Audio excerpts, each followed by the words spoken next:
matériel qui s'est produit. Parce que quand je vois dans d'autres provinces, Nord, Sud, Kivu, on n'a pas imposé ce système, et on va aller imposer ce système-là dans les Sankuru où la langue Otedela est une langue d'apprentissage au niveau de l'école primaire. Vous êtes parmi les poids lourds, et vous êtes parmi les grands poids lourds de cette province-là. Pourquoi pas tout simplement voir les autorités scolaires de la place pour régler ces problèmes? Les autorités scolaires de la place pour régler ces problèmes.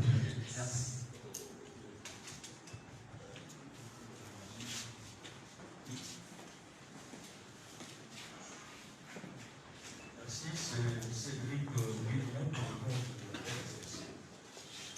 D'abord, je voudrais souligner le fait d'être en face du député Lambert Mende et ne pas parler de la politique. C'est vraiment une pilule difficile à avaler pour nous autres journalistes. À cela ne tienne, on va passer à la communauté. Honorable député, le Lingala, c'est d'abord notre langue locale qui a plus de locuteurs. On voit en termes de personnes qui parlent. Non? Pourquoi en faites-vous une guerre culturelle, d'autant plus que cela, du point de vue naturel, supplante déjà la langue locale au Tétéla? Et cela ne dit pas pour autant les manuels, vous venez de le souligner tout à l'heure, écrits par la crème intellectuelle de la province de Sankuru. Pourquoi vous cherchez à exacerber une sorte d'antagonisme culturel qui n'a jamais existé dans notre pays? C'est un peu ça notre interrogation.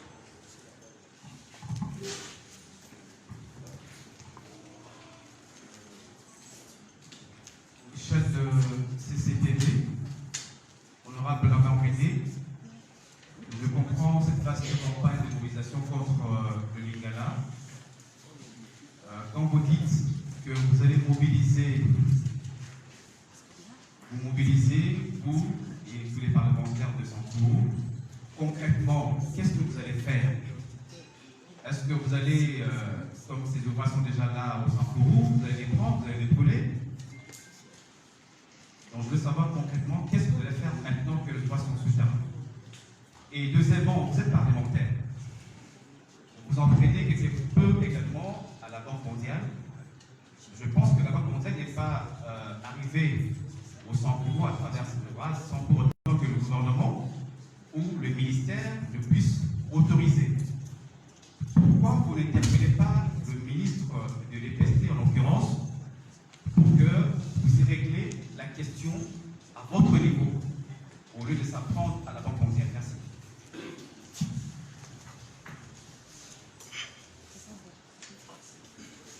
Merci pour cette décision pour les comptes économiques.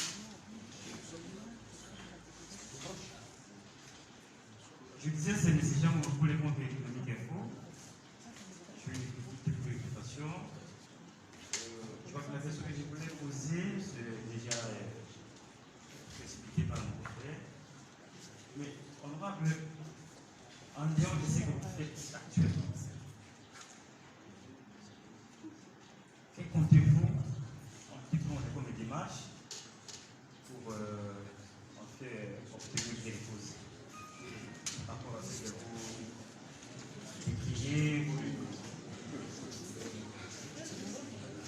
par rapport à ce que vous décriez, vous dénoncez, qui proviennent de l'initiative du gouvernement au niveau de la Banque. L'enfant, la sécurité, vraiment Merci pour la parole. Ainsi, pour le compte du journal des Nations. Honorable Lambert Mende, les Tétéla n'étant pas officiellement une langue nationale, quel mal y a-t-il de laisser promouvoir l'enseignement, notamment en Lingala, une langue chez celui qui est national, au Sankuru, en fait d'accélérer l'intégration de cette partie du pays vers la communauté nationale. Je voudrais ici avoir, en des termes clairs, le mal que vous trouvez dans cette sorte d'émancipation de cette partie du pays. Merci.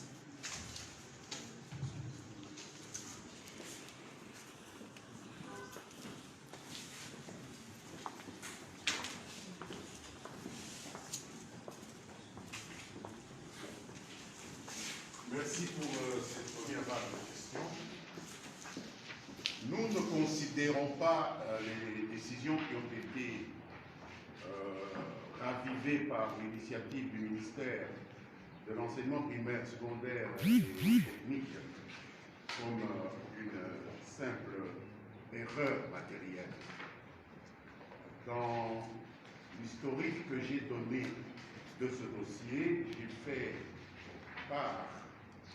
vous ai fait part d'événements qui se sont passés avec d'autres ministres. M. Boulamoko, M. Moussemena, avant l'actuel ministre. Et donc nous considérons que beaucoup de choses ont été tentées dans ce sens, que l'alerte a été donnée, puisque nous avons parlé d'une démarche de Monseigneur Young, qui est décédé, je pense, il y a plus de 10 ans maintenant.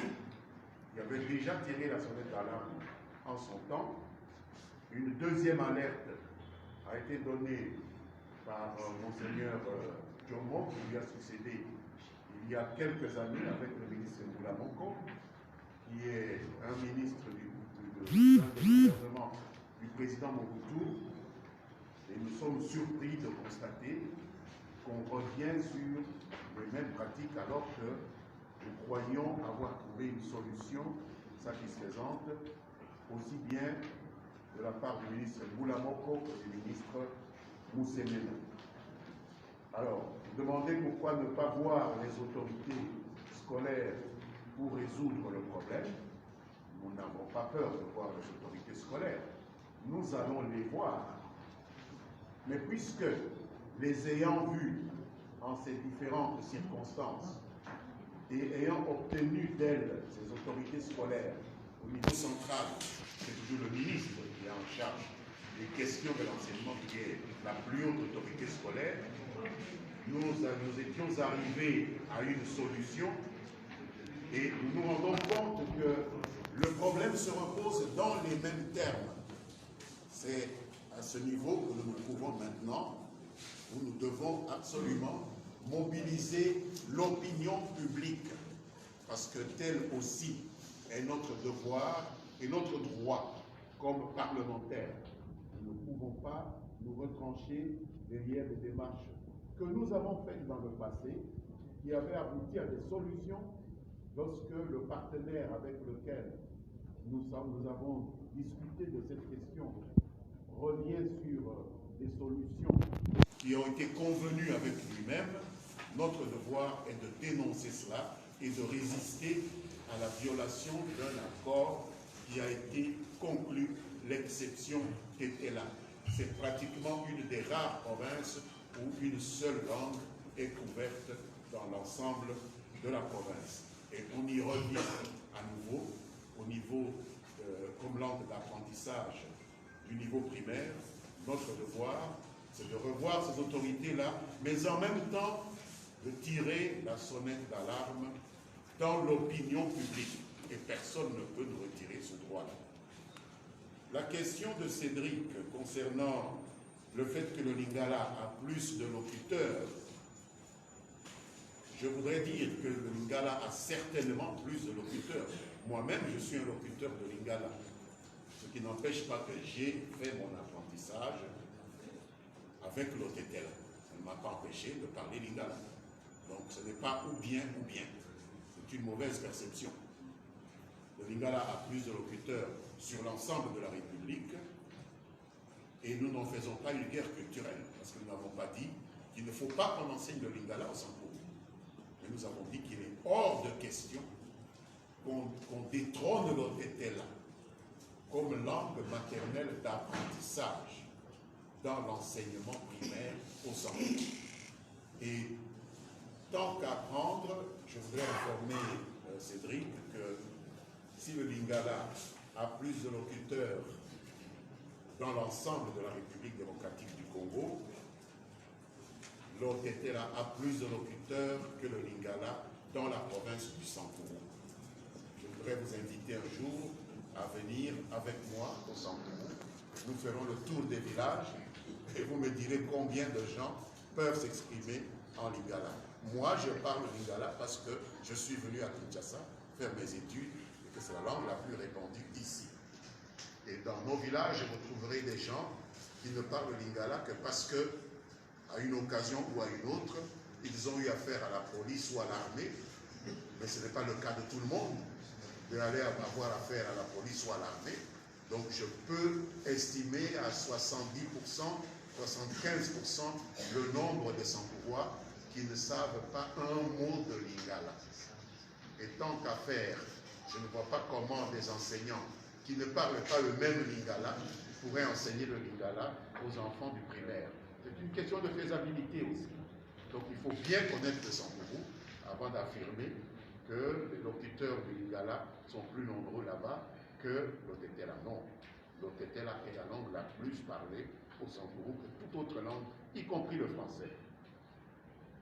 Il ne s'agit pas d'une guerre culturelle, parce que j'ai bien dit que nous acceptons que le Lingala soit enseigné comme deuxième langue, que le Swahili soit enseigné comme deuxième langue, que le Chiluba soit enseigné comme deuxième langue, que le Kikongo soit enseigné comme deuxième langue, que le français soit enseigné comme langue officielle dans les années de maturation, c'est-à-dire après les 2 premières années du primaire, naturellement, et nous ajouterons même l'anglais, sans lequel maintenant vous ne savez rien faire de par le monde, mais que pour nos enfants qui sont en phase de premier apprentissage, on ne puisse pas tuer leur identité culturelle en leur imposant une autre première langue. Nous parlons bien de première langue d'apprentissage. Nous parlons de premier apprentissage. Donc c'est vous qui voyez l'antagonisme. Nous ne voyons pas d'antagonisme. Nous ne sommes pas opposés au Lingala, mais nous voulons que l'Otetela reste la langue du premier apprentissage et que les autres langues puissent venir par la suite dans le cursus de formation de nos enfants. CCTV nous demande ce que nous avons contre le Lingala. Je crois que je viens de répondre à cette question. Nous n'avons strictement rien contre le Lingala. Moi-même, je parle suffisamment Lingala.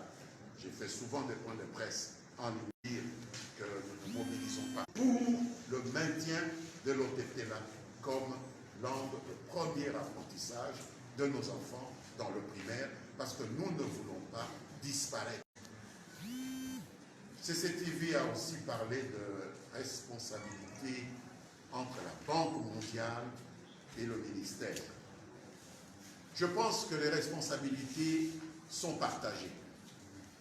Je pense que la Banque mondiale, qui est représentée en République démocratique du Congo, a le devoir de peaufiner les programmes qu'elle finance. Et une institution comme la Banque mondiale ne nous a pas habitués à des choses aussi superficielles. Généralement, ils pénètrent les dossiers jusqu'au fond, dans les détails, parce qu'ils veulent contrôler à quoi leur argent va être utilisé. Et là, je dis, il y a eu malzone, il y a eu une négligence coupable de la part des responsables de la Banque mondiale. Quelles que soient les données que les officiels du ministère de l'enseignement primaire, secondaire et technique ont pu leur fournir, il leur appartenait d'entrer en contact avec les représentants des populations